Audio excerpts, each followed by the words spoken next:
과태료 고지서가 왔는데 12만 원이에요. 제가 뭘 잘못했는지 모르겠어요.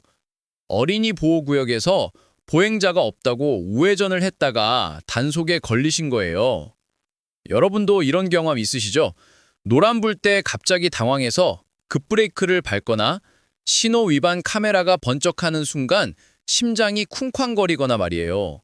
특히 요즘은 후면 카메라까지 생겨서 더 불안하죠. 앞에서는 괜찮았는데 뒤에서 또 찍히는 건 아닌지 걱정되고요. 안녕하세요. 저는 25년간 교통안전과 단속 시스템을 연구해온 교통안전 전문가 박현우입니다. 현직 경찰관 시절부터 지금까지 수많은 어르신들의 교통 고민을 들어왔어요. 그중에서 가장 많이 받는 질문이 바로 이거예요. 선생님, 저는 안전하게 운전하는데 왜 자꾸 단속에 걸리나요? 답은 간단합니다. 단속의 원리를 모르기 때문이에요. 여러분, 교통단속은 꼼수가 아닙니다. 원리를 알면 전혀 불안하지 않아요. 오늘 이 영상 하나만 끝까지 보시면요. 노란불에서도 당당하게 멈출 수 있고 과태료 걱정도 확실히 줄일 수 있습니다. 실제로 제가 알려드린 방법을 실천하신 어르신들은 이구동성으로 이렇게 말씀하세요. 이제 운전이 편해졌어요. 카메라가 무섭지 않아요. 특히 오늘은 여러분이 가장 궁금해하시는 세 가지를 알려드릴 거예요. 첫 번째, 노란불 때 이미 정지선을 넘었으면 그냥 가야 할까요? 멈춰야 할까요? 두 번째, 뒤에서 찍는 후면 카메라는 정확히 뭘 보는 걸까요? 세 번째, 계기판 속도와 실제 속도가 다르다는 게 정말일까요? 이 세 가지만 확실히 아셔도 교통단속에 대한 불안감이 싹 사라질 거예요. 그런데 잠깐, 혹시 오늘 처음 오신 분들이 계시다면 구독 버튼과 좋아요 버튼 한 번씩 눌러주시면 감사하겠습니다. 여러분의 안전한 운전을 위해 정말 도움되는 정보들을 계속 준비하고 있거든요. 자, 그럼 이제 본격적으로 들어가 볼까요? 먼저 여러분이 가장 많이 겪는 상황부터 얘기해 보겠습니다. 교차로에 접근하는데 갑자기 노란불이 켜져요. 이때 여러분 마음속에서는 전쟁이 벌어지죠. 아, 지나갈까? 멈출까? 지금 멈추면 뒷차가 받을 것 같은데 그냥 갈까? 이게 바로 딜레마 존이에요. 멈추기엔 애매하고 가기엔 불안한 그 지점 말이에요. 특히 요즘 어르신들이 더 힘드셔야 하는 이유가 있어요. 예전에는 앞에만 카메라가 있었거든요. 그런데 지금은 뒤에서도 찍어요. 앞에서는 안 찍혔는데 뒤에서 찍힌 건 아니야? 이런 불안감 때문에 운전이 스트레스가 되는 거예요. 그런데 더 큰 문제가 있어요. 많은 분들이 단속을 피하려고 위험한 행동을 하신다는 거예요. 예를 들어서 노란불에 급하게 서거나 이미 지나간 다음에 뒤로 빼거나 하시는 분들이 계세요. 이게 오히려 더 위험해요. 또 어떤 분들은 계기판만 보고 운전하세요. 50km야? 괜찮겠지? 하면서요. 그런데 여러분, 계기판 속도와 실제 속도가 다르다는 거 아시나요? 자, 그럼 이제 단속 카메라가 어떻게 작동하는지 알아볼까요? 먼저 교차로에 있는 신호위반 카메라부터 설명드릴게요. 여러분이 교차로를 지날 때 보면 정지선 앞뒤로 검은 선이 그어져 있는 거 보신 적 있죠? 그게 바로 루프 센서예요. 루프 센서는 땅속에 묻혀 있는 감지선이에요. 자동차가 지나가면 자기장이 변해서 차가 지나간다는 걸 알 수 있어요. 쉽게 말하면 교차로 바닥이 거대한 체중계라고 생각하시면 돼요. 차가 올라오면 띵 하고 신호를 보내는 거죠. 그런데 이 루프 센서가 정말 똑똑해요. 단순히 차가 지나간다는 것만 아는 게 아니라 언제 지나갔는지도 정확하게 기록해요. 예를 들어 설명해 드릴게요. 빨간불이 켜졌어요. 그런데 어떤 차가 빨간불이 켜진 다음에 첫 번째 루프 센서를 밟았어요. 그러면 위반 가능성 있음이라고 표시돼요. 그 다음에 두 번째 루프 센서까지 밟으면 그때 완전한 신호 위반이라고 판정하는 거예요. 그래서 여러분, 만약에 요란불에서 이미 정지선을 넘었다면 그냥 가세요. 멈추지 마세요. 왜냐하면 정지선을 넘었는데 갑자기 멈추면 오히려 더 위험하거든요. 뒤차 추돌 사고가 날 수 있어요. 반대로 아직 정지선을 넘지 않았다면 안전하게 멈추세요. 이게 가장 확실한 방법이에요. 그런데 여기서 중요한 팁을 하나 더 알려드릴게요. 루프 센서는 보통 정지선에서 앞으로 3m, 뒤로 3m 정도에 설치돼요. 그러니까 정지선 근처에서 살짝 앞뒤로 움직이는 건 괜찮아요.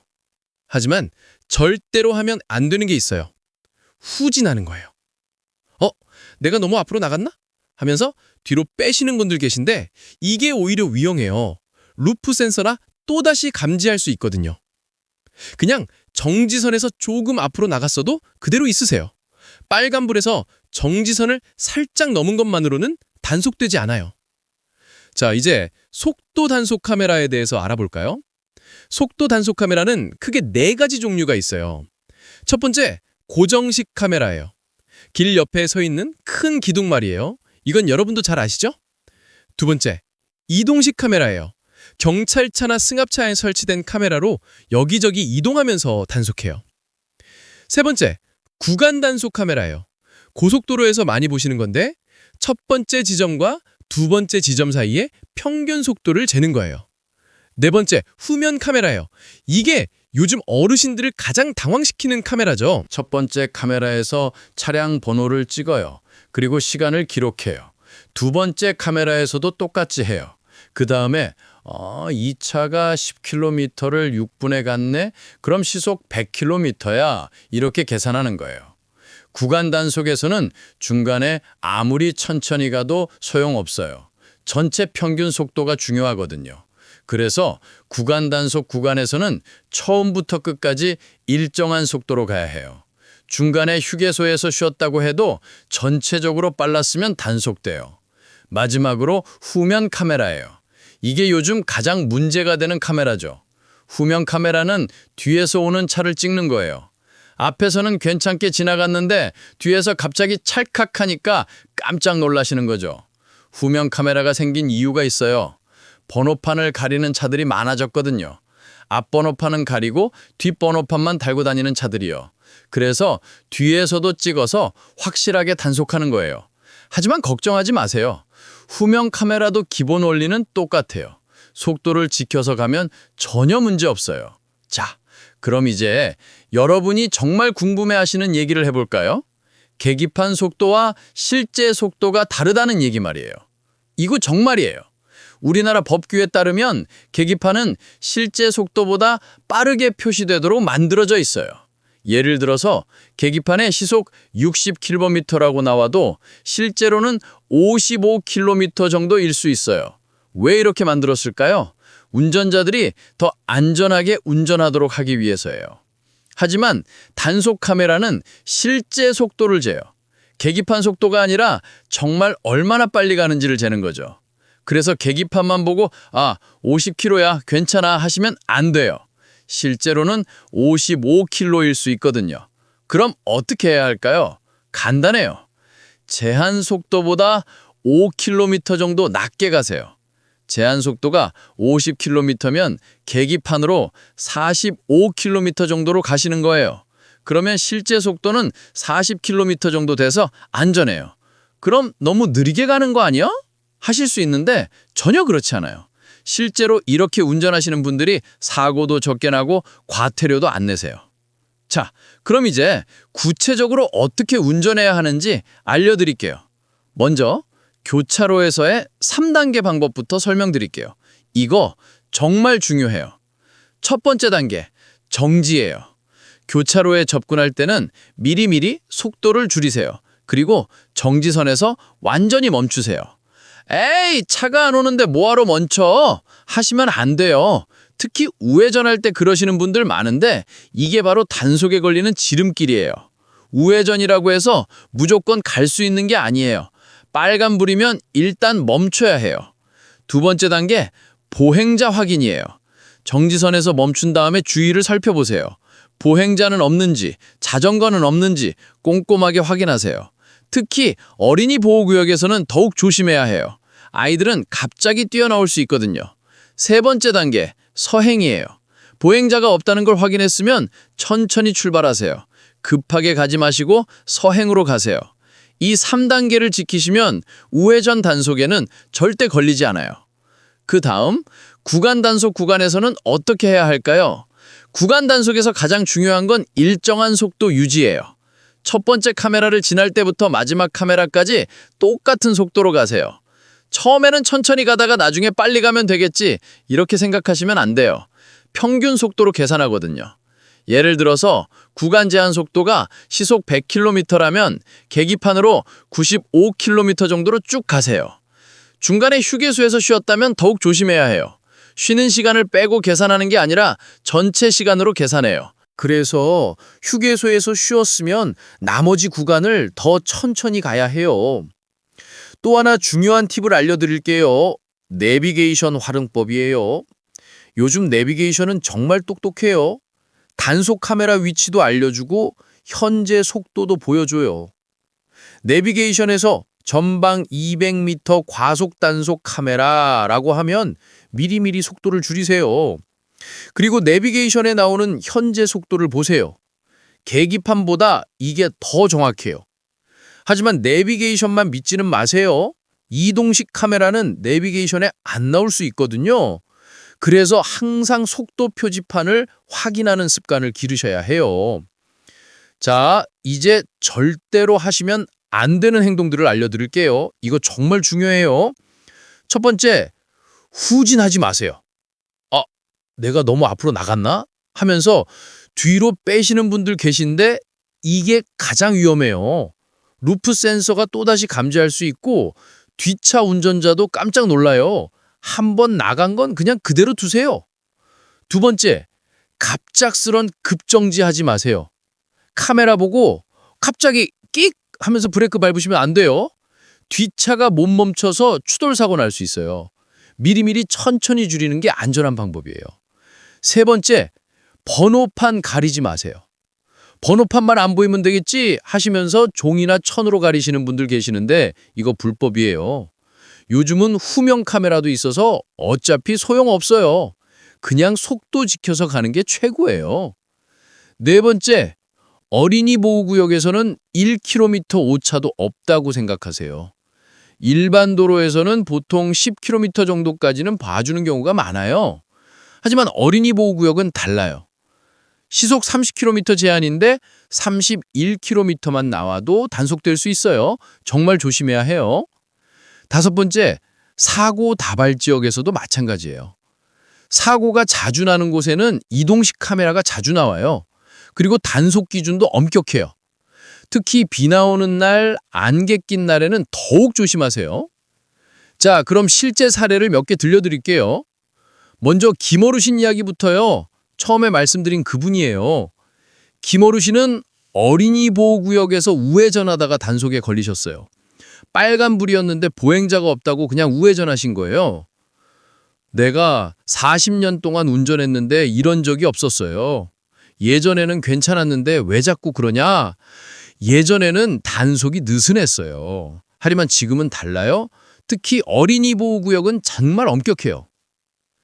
김어르신께 3단계 방법을 알려드렸어요. 정지, 보행자 확인, 서행이요. 지금은 한 번도 단속이 안 걸리세요.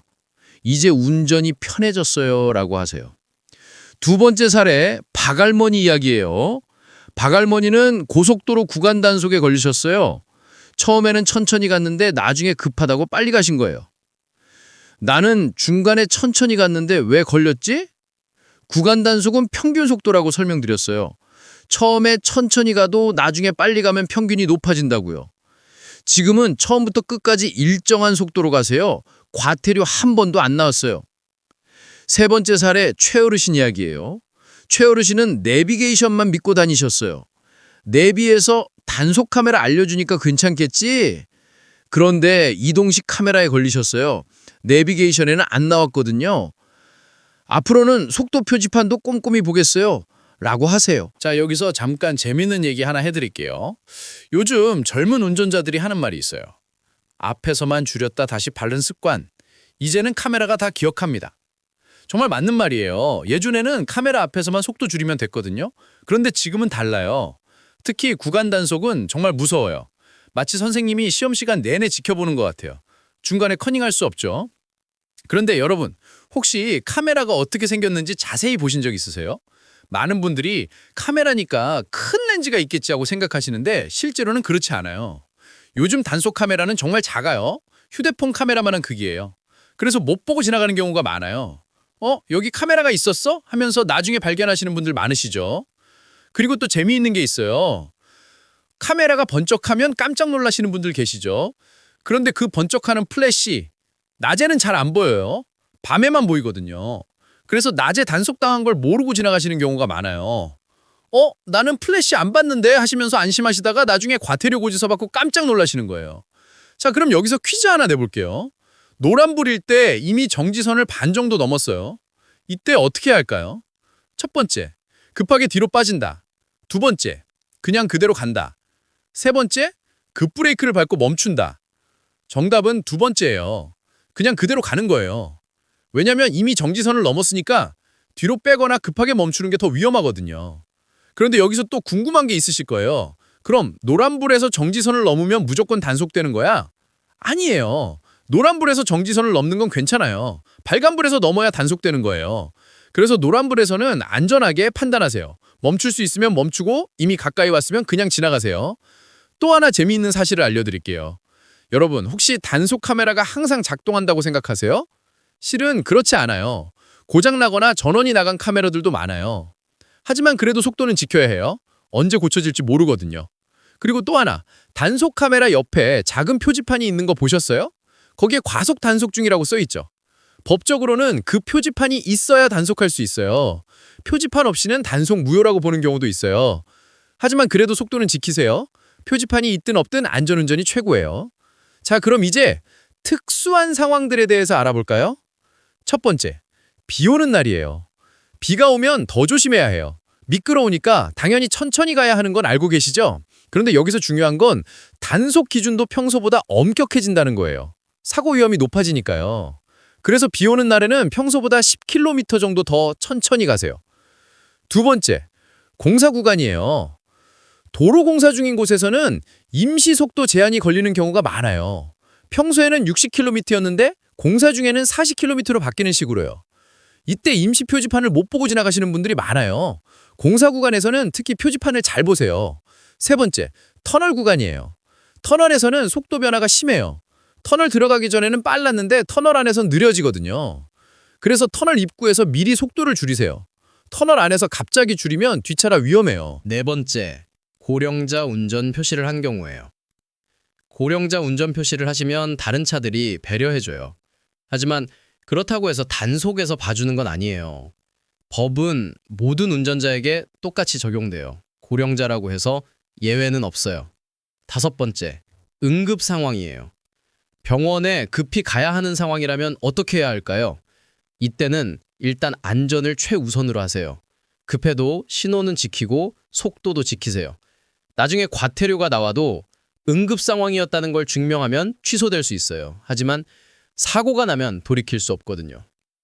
마지막으로 요즘 새로 나오는 단속 기술들에 대해서 알려드릴게요. 요즘은 정말 기술이 발달했어요. 인공지능을 이용한 단속 시스템도 나왔어요. 예를 들어서 차선 변경을 위험하게 하거나 안전거리를 안 지키는 것도 자동으로 감지해요. 그리고 스마트폰으로 신고하는 시스템도 있어요. 다른 운전자가 위험 운전을 하는 걸 스마트폰으로 찍어서 신고할 수 있어요. 하지만 걱정하지 마세요. 기본 원칙은 똑같아요. 안전하게 운전하면 어떤 기술이 나와도 문제 없어요. 오히려 이런 기술들이 나오는 이유가 뭘까요? 모든 운전자가 더 안전하게 운전하도록 하기 위해서예요.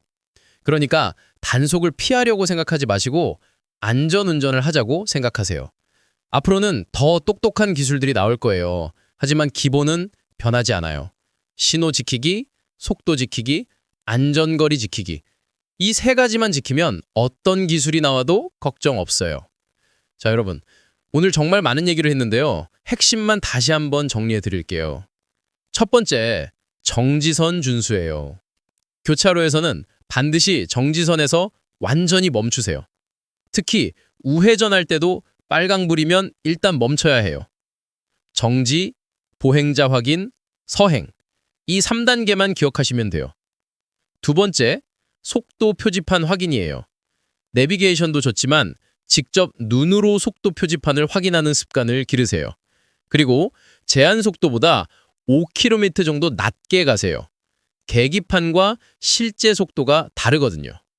세 번째, 일정한 속도 유지예요. 특히 구간 단속에서는 처음부터 끝까지 똑같은 속도로 가야 해요. 평균 속도로 계산하니까요. 카메라 앞에서만 속도 줄이는 건 이제 통하지 않아요. 네 번째, 절대 금지 행동들이에요. 후진하지 마세요. 급정지하지 마세요. 번호판 가리지 마세요. 이런 행동들은 오히려 더 위험해요. 다섯 번째, 어린이 보호구역과 사고다발지구에서는 특별히 조심하세요. 1km 오차도 봐주지 않는다고 생각하시면 돼요. 여러분, 교통단속이 왜 있는지 아세요? 돈을 벌기 위해서가 아니에요. 우리 모두의 안전을 위해서예요. 특히 어르신들이 안전하게 운전하시는 게 정말 중요해요. 경험도 많으시고 실력도 좋으시지만 요즘 교통 환경은 예전과 많이 달라졌거든요. 새로운 규칙들을 익히시는 게 처음에는 어려우실 수 있어요. 하지만 익숙해지시면 오히려 운전이 더 편해져요. 아, 이제 카메라가 무섭지 않네. 과태료 걱정도 없고. 실제로 제가 가르쳐드린 분들이 하시는 말이에요. 안전운전은 과태료를 피하기 위한 게 아니에요. 내 가족과 다른 사람들의 생명을 지키는 일이에요. 여러분이 안전하게 운전하시면 손자, 손녀들도 더 안전해져요. 우리 동네도 더 안전해지고요. 그리고 무엇보다 여러분 자신이 더 편안하게 운전할 수 있어요. 운전이 무서워서 안 나가겠어 라고 하지 마세요. 오늘 배운 원리들을 실천하시면 자신 있게 운전하실 수 있어요. 처음에는 조금 번거로우실 수 있어요. 평소보다 천천히 가야 하고 정지선에서 꼼꼼히 멈춰야 하고요. 하지만 습관이 되면 자연스러워져요. 그리고 그때부터는 정말 편안한 운전을 하실 수 있어요. 여러분의 50년, 60년 운전 경험에 오늘 배운 새로운 지식을 더하시면 완벽해져요. 여러분, 오늘 내용이 도움이 되셨나요? 정말 도움이 되셨다면 구독 버튼과 좋아요 버튼 꾹 눌러주세요. 그리고 댓글로 여러분의 운전 경험도 들려주시면 감사하겠습니다. 저도 이런 실수했었는데 이제 알겠어요. 라든지 궁금한 게 또 있어요. 라든지 뭐든 좋아요. 여러분의 댓글 하나하나가 저에게는 큰 힘이 돼요. 그리고 다른 어르신들에게도 도움이 되고요. 특히 오늘 처음 오신 분들은 구독 버튼 꼭 눌러주세요. 앞으로도 여러분의 안전하고 편안한 운전을 위한 정보들을 계속 준비하고 있거든요. 그리고 다음 시간에는 정말 중요한 주제를 준비했어요. 바로 운전자들이 가장 헷갈려하는 우회전 신호 규칙이에요. 우회전 신호가 없으면 언제든 갈 수 있는 거 아니야? 우회전 신호등이 있는데 꺼져 있으면 어떻게 해야 하지? 보행자 신호와 우회전 신호 중에 뭘 봐야 하지? 이런 궁금증들 다 해결해 드릴 거예요. 특히 최근에 바뀐 규칙들도 있어서 예전에 알던 것과 다른 부분들이 있어요. 꼭 봐주세요. 그리고 그 다음 주에는 고속도로 진입과 합류, 이렇게 하면 안전해요 라는 주제로 찾아뵐게요. 여러분, 오늘도 안전운전하시고 행복한 하루 보내세요. 다음 시간에 또 만나요. 감사합니다.